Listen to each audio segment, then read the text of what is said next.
الحمد لله رب العالمين والصلاة والسلام على خاتم الأنبياء والمرسلين قائد الغر المحجلين إمام الأنبياء وسيد المرسلين ورحمة الله للعالمين سيدنا محمد وعلى آله وصحبه أجمعين. أعوذ بالله من الشيطان الرجيم.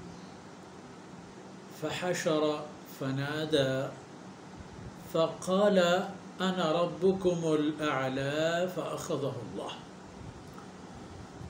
سبحانك لا علم لنا إلا ما علمتنا إنك أنت العليم الحكيم. رب اشرح لي صدري ويسر لي أمري واحلل عقدة من لساني يفقه قولي واجعل لي وزيرا من أهلي رب زدني علما وارزقني فهما ثم أما بعد. معزز ناظرین، گرامی قدر سامعین، بھائیوں، بہنوں اور پیارے بچوں، قریش کی عبرت کے لیے یا مجموعی طور پر یوں سمجھ لیجئے کہ امت محمد صلی اللہ علیہ وسلم کی تعلیم اور تفہیم کے لیے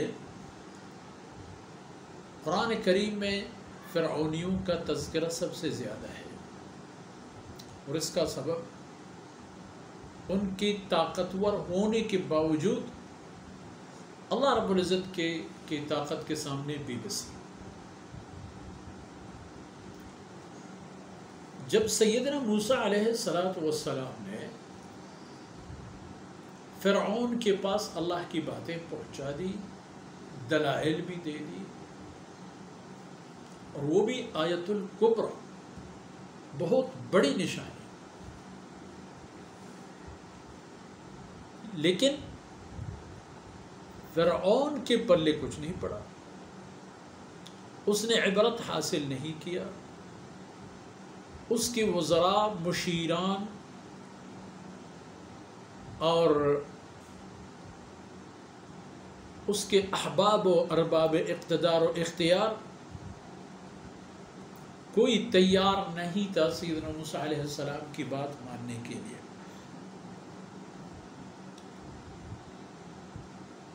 اور فرعون کو اللہ رب العزت نے بہت نوازا تھا، بہت طاقتور تھا، اور اس کی اندھی طاقت یہاں تک پہنچ چکی تھی کہ وہ مدعی تھا نعوذ باللہ ربوبیت کا. لیکن جب موسیٰ علیہ السلام کی باتیں انہوں نے سنجیدگی سے سن لی اور نشانی دیکھ لی، تو ایمان قبول کرنے کے بجائے اس نے دوسرے طرف رخ کیا.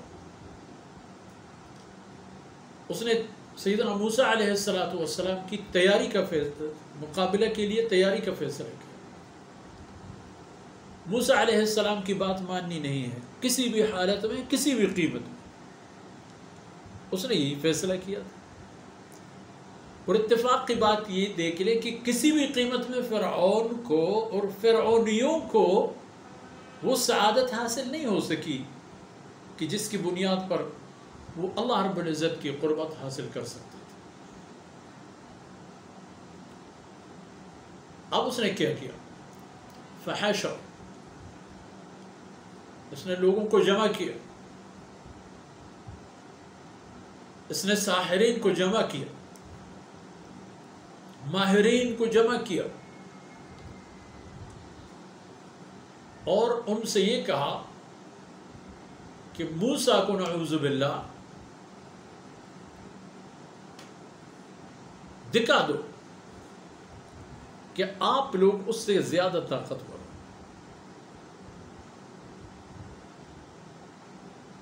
لیکن جو ساحر فرعون نے طلب کر لیے تھے وہ علم والے لوگ تھے، ان کو اللہ رب العزت کے بارے میں پہلے سے کچھ نہ کچھ معلومات تھی.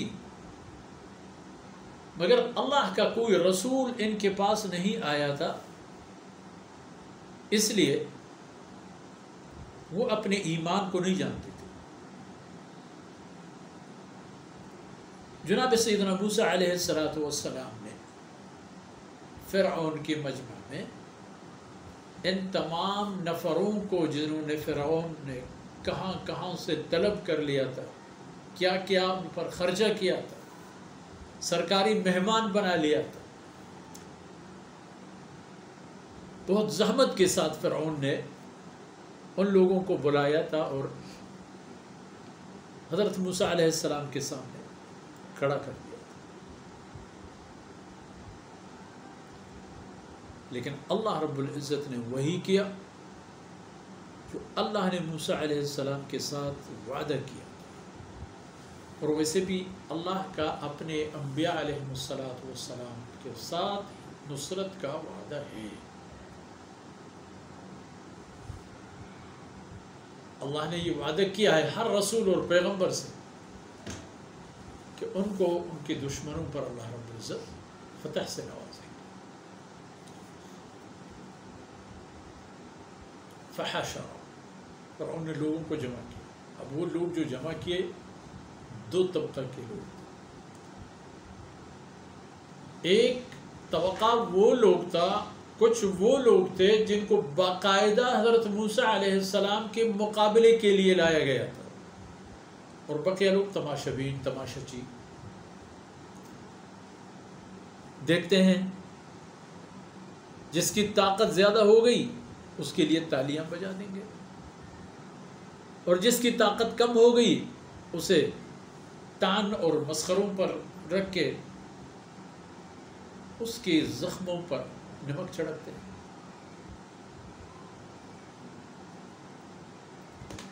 یہ سارے لوگ جمع تھے،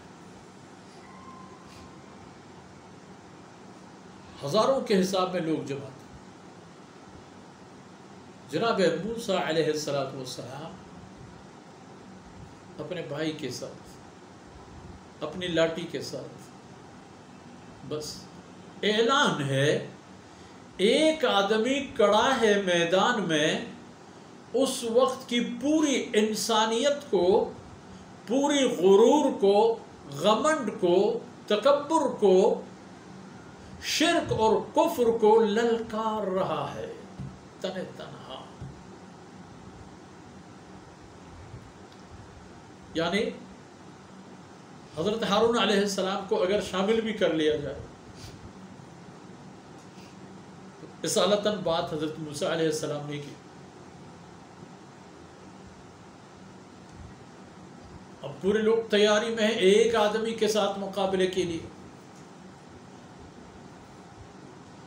رسیاں بن رہی ہیں، لاٹیاں بن رہی ہیں، تراش خراش ہو رہے ہیں، وہ بھی سانپ لا کر کے میدان میں چھوڑ دیں گے، اور حضرت موسیٰ علیہ السلام کو باور کرا دیں گے کہ آپ کا سحر ہم نے توڑ دیا۔ لیکن موسیٰ علیہ السلام نے جب یہ مناظر دیکھ لیا تو ان سے فرمایا ما جئتم بہ السحر، فرعون کے لوگوں، جو چیز آپ لوگ میدان میں لا چکے ہو وہ سحر ہے، ان اللہ سیبطلہ، اس کو ناکارہ کرنے میں دیر نہیں لگے گی، اللہ رب العزت ابھی تبھی آپ کے سحر کو ایسے کر لیں گے جیسے کچھ ہوا ہی نہ ہو۔ فحشر، یہ وہی لوگ تھے جنہیں فرعون نے جمع کیا تھا۔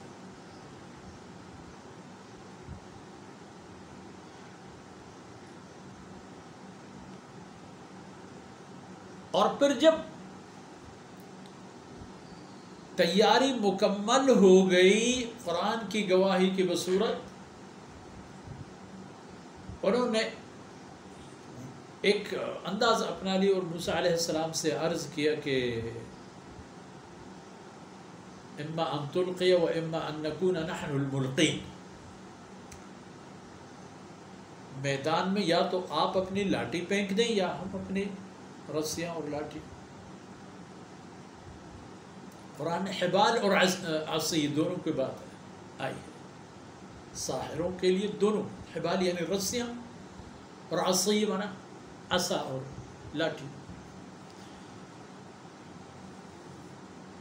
اب حالت یہ ہو گئی کہ ایک رسی اور ایک لاٹھی، 70,000 واللہ عالم کم و بیش فرعون کی طرف سے لائے گئے ساحر، اور دوسری طرف ایک لاٹھی موسیٰ علیہ السلام۔ بات فی الحال یہی ختم کر دیتے ہیں، اور اگلی نشست کے لیے آپ کو یہی باتیں تکمیل کے ساتھ انشاءاللہ گوش گزار کراتے ہیں، اس نیت پر اور اس ارادے پر کہ اللہ رب العزت انہیں ہمارے اور آپ کی طرف سے قبول فرمائے اور ہمیں دین و دنیا کی داعی اور خیرخواہ بنا دے۔ اللہ رب العزت انسانیت پر رحم فرما دے، اور ان مصائب کو اللہ رب العزت انسانیت کے سر سے اور بطور خاص امت مسلمہ کی سر سے دور فرمائے۔ وصلی اللہ علی نبینا محمد وعلی آلہ وصحبہ